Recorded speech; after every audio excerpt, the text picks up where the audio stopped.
Avvalambor assalomu alaykum. Bugungi mavzuyimiz qidiruv tizimlarida ishlashni boshlash. Bu modulda ma'lumotlarni topish uchun tugma, menyu, indekslardan foydalanish, ma'lumotlarni qidirish uchun kalish so'zlardan foydalanish, tadqiqotingiz uchun dalillar to'plash, mos kalish so'zlardan foydalanish, kerakli natijalarni tanlashni samarali usullarini o'rganish.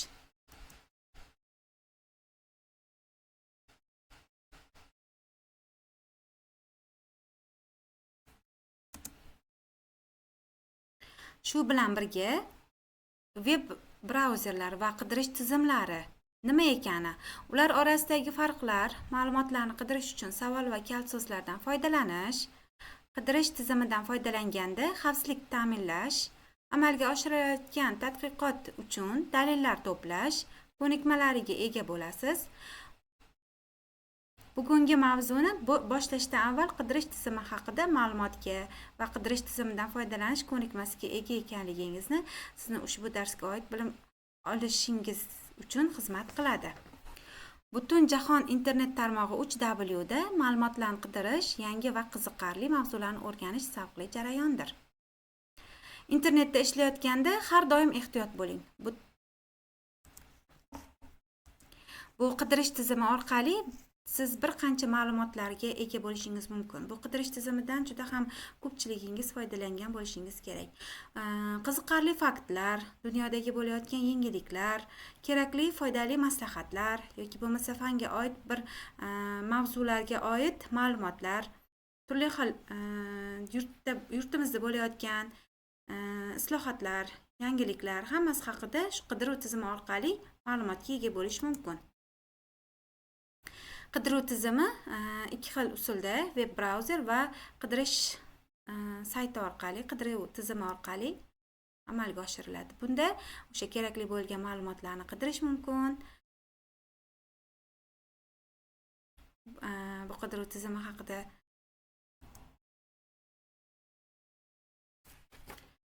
yana bir muhim jihat, internetda ishlayotganda har doim ehtiyot bo'lish kerak.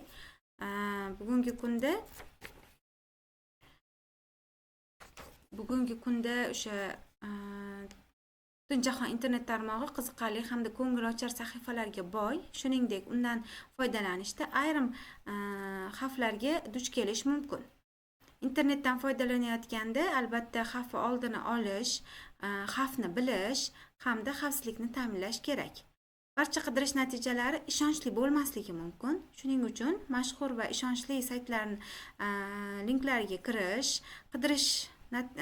qidirishning birinchi natijalari har doim ham eng yaxshiligi bo'lmasligi yodda tutish, ya'ni siz qidiruv tizimiga o'sha kerakli ma'lumotingizni berdingiz, kerakli jumlani berdingiz, lekin u har doim sizga kerakli natijani bermasligi mumkin. Ya'ni eng mashhurlari, ya'ni qidiruv tizimida asosan pul to'langan ma'lumotlar, saytlar chiqishi mumkin birinchi o'rinda.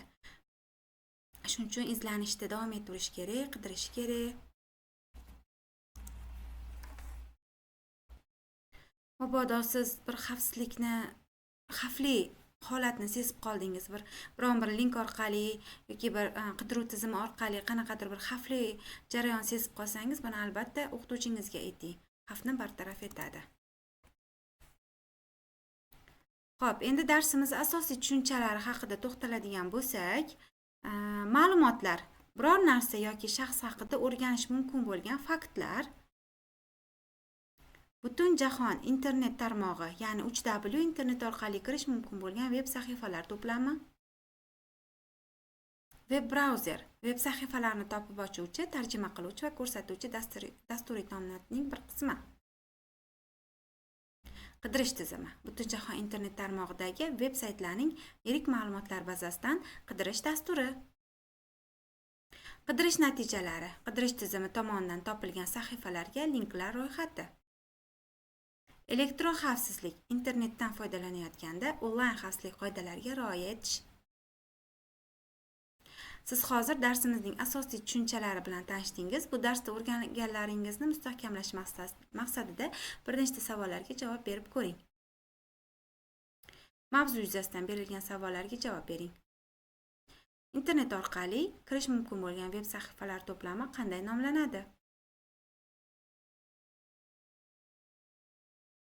Google qidiruv tizimi ikonkasini ko'rsating. Qidiruv tizimlari va veb brauzerlar o'rtasidagi farqni ayting.